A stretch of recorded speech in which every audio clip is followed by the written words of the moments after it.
Sa video na ito mga kababayan ay ang pag-aaralan natin ay tungkol po sa 1,000 taon. Napakarami pong mga ngaral na nagtuturo na ito ay hinihintay pa natin. Subalit, ang sinasabi ko po ay ito po ay naganap na. Tapos po ito nung araw ng crucifixion. Yan po ay nangyari sa loob lamang na isang buong araw. Yan po ang 1,000 taon mga kaibigan. Ngayon, panonoorin po natin ang video na ito ay tungkol sa 1,000 taon na yan na inanalyze at ipinaliwanag ni Brother Eli Soriano mga kaibigan. Panoorin po natin. Yung 1,000 taon, huling araw na yun eh. Kasi ang isang araw sa Panginoon, katumbas ng 1,000 taon. Ang 1,000 taon, katumbas ng isang araw. Kaya yung 1,000 taon, isang araw na lang ang kwenta ron eh, Brad Jocelyn. No? Opo, Brad Eli. Diyan po sa pinapakitang kwenta ng Biblia, ganun po ang katumbas Kalawang niya. Pedro, basahin natin, 3:8.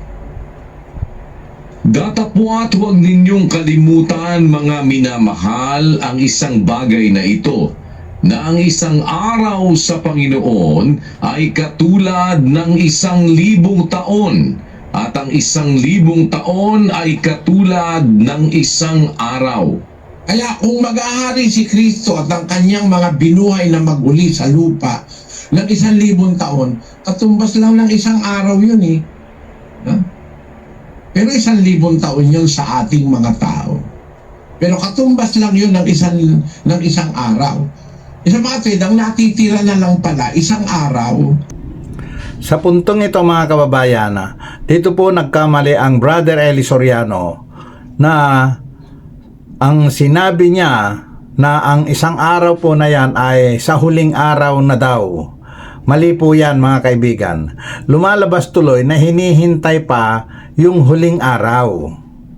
Mali po yun. Ang tama po ay nangyari po yan sa panahon ng crucifixion. Yung araw po na yon, na buong isang araw, yan po ang binabanggit sa Biblia na 1,000 taon mga kababayan. Papaano po naghari ang mga binuhay niya?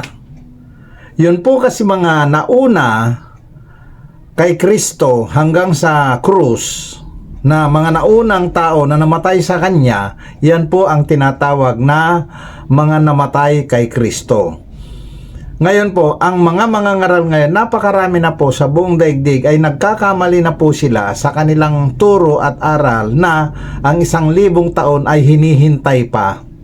Mali po yun mga kababayan. Ang 1,000 taon na paghahari kasama ang mga banal ay yan po yung araw ng crucifixion. Yan po araw na iyan ay ibinulid din ang diablo, ang Satanas, upang hindi makapandaya sa buong sandaigdigan o buong sanglibutan. Yan po ang 1,000 taon na pagkakabulid ni Satanas at saka 1,000 paghahari ni Kristo at kasama niya ang kanyang mga banal, mga binuhay niya. At yung mga binuhay na yan ay nakasulat din na yan ang mga dinala niyang bihag. Iniakyat niya po sa ikalawang langit ang mga yan at ginawang mga saserdote at kasama niya naglilingkod.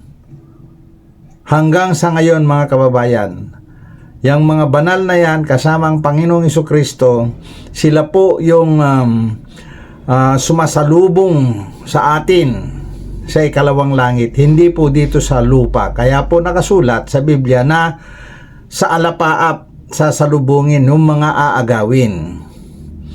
Yung pag-aagaw naman po mga kababayan ay nangyayari po dito sa lupa. Nag-aagaw ang masama at mabuti, nag-aagawan po yan. Kaya pagka namatay na ang tao dito sa lupa, kung sino yung mga naagaw papunta sa buhay na walang hanggan, naagaw sila sa mga masasamang mga religions, masasamang mga pastor, mga kababayan. Ngayon, yung pong 1,000 taon na yan na itinuturo ng napakaraming religion na sa buong daigdig, na hinihintay daw po yung paghahari ng ating Panginoon Jesucristo, yan po ay naganap na noong araw ng crucifixion. Ngayon, napakarami pong tumututol, napakarami pong umaayaw doon sa senaryo na ito. Ngunit sinasabi ko po sa inyo, basahin ninyo ang buong Biblia. Kung bibigyan po kayo ng unawa, sigurado na ang 1,000 taon ay hindi na dapat hinihintay. Nangyari na po yan noong panahon ng ating Panginoon Jesucristo, nung araw ng crucifixion hanggang sa araw ng pagkabuhay po yan, mga kaibigan.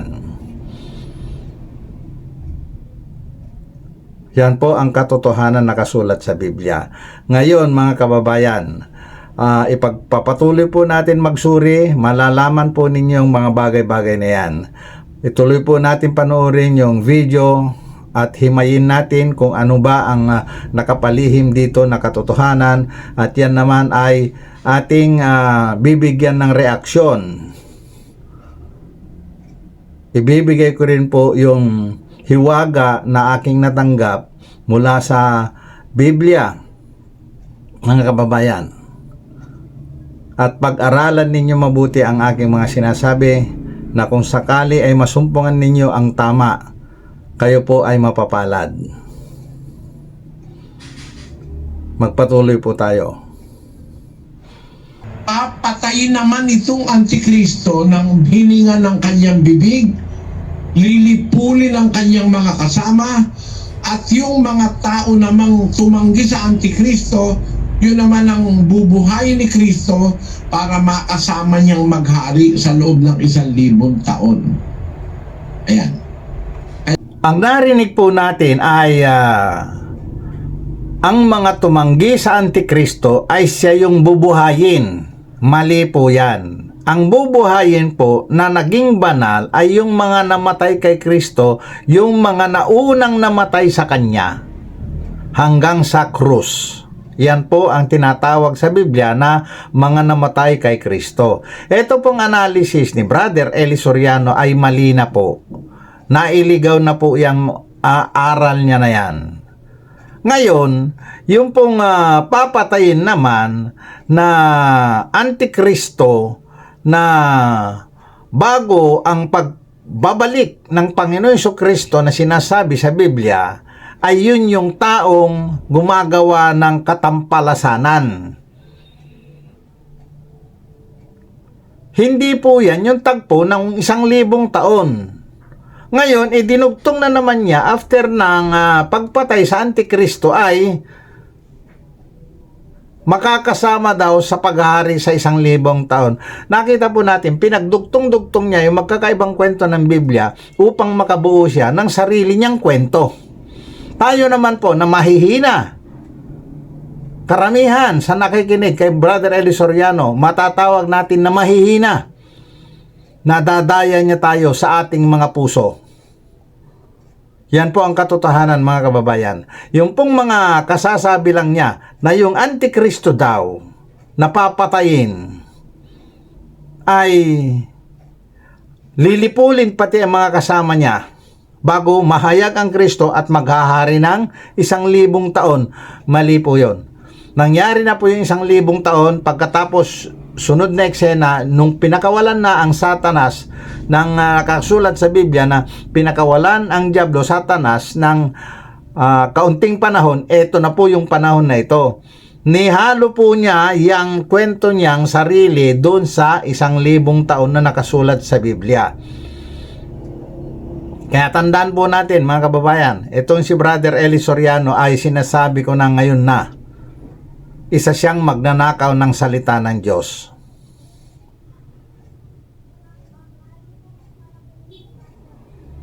Hanggang dito na lamang po muna, mga kaibigan.